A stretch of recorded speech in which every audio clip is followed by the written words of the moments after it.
Saudara, bersama saya Saranita Oktaviani dalam Wikitrend. Menteri Koordinator Bidang Politik, Hukum, dan Keamanan Mahfud MD mengatakan jika Benny Wenda berusaha membuat negara ilusi. Hal ini berkaitan dengan sikap pemerintah terhadap deklarasi pemerintahan sementara Republik Papua Barat oleh Benny Wenda pada 1 Desember 2020 lalu. Mahfud juga menilai jika tindakan Benny Wenda ini merupakan makar.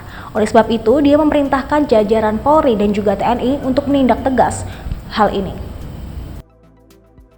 Gerakan Persatuan Pembebasan Papua Barat atau United Liberation Movement for West Papua mendeklarasikan pembentukan pemerintah sementara bernama Republik Papua Barat.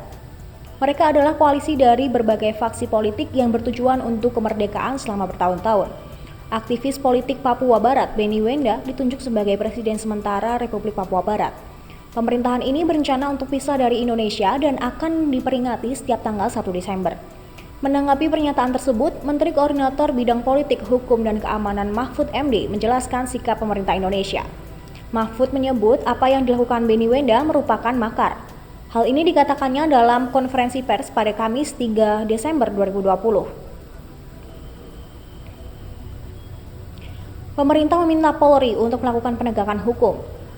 Menurut Mahfud, Benny Wenda membuat negara ilusi. Sebab jika membuat suatu negara pasti ada syarat-syarat yang harus dipenuhi, sedangkan Papua Barat tidak memenuhi syarat kuat tersebut.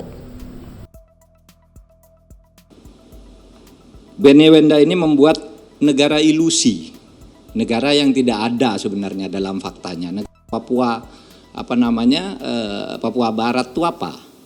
Karena negara itu syaratnya ada 3 dan ada 1.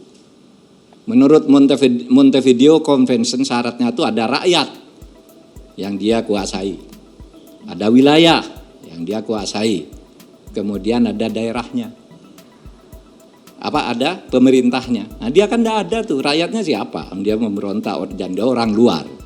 Wilayahnya Papua kita real yang menguasai. Pemerintah dia siapa yang menguasai? Dia pemerintah. Orang Papua sendiri tidak juga mengakui. Jadi di dalam syarat hukum internasional ada, dia tidak memenuhi syarat Montevideo Convention. Lalu juga syarat lain yang ada di pergaulan internasional, adanya pengakuan dari negara lain masuk di dalam organisasi internasional, dia tidak ada yang ngakui. Memang didukung itu negara kecil di Pasifik namanya Vanuatu, tapi kecil lah itu.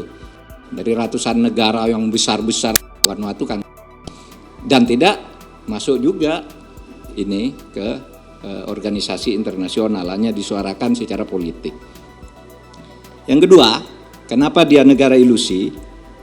Papua itu melalui referendum tahun 69 sudah final dan sah menjadi bagian dari Negara Kesatuan Republik Indonesia.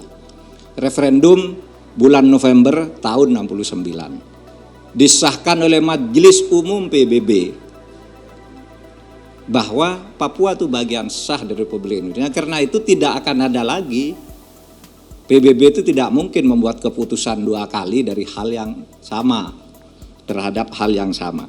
Dan Papua itu sejak tahun 69 itu tidak masuk di dalam daftar Komite 24 PBB. Komite 24 itu daftar negara-negara yang dianggap mempunyai peluang untuk mandiri, untuk merdeka. Kalau Timur-Timur dulu memang ada.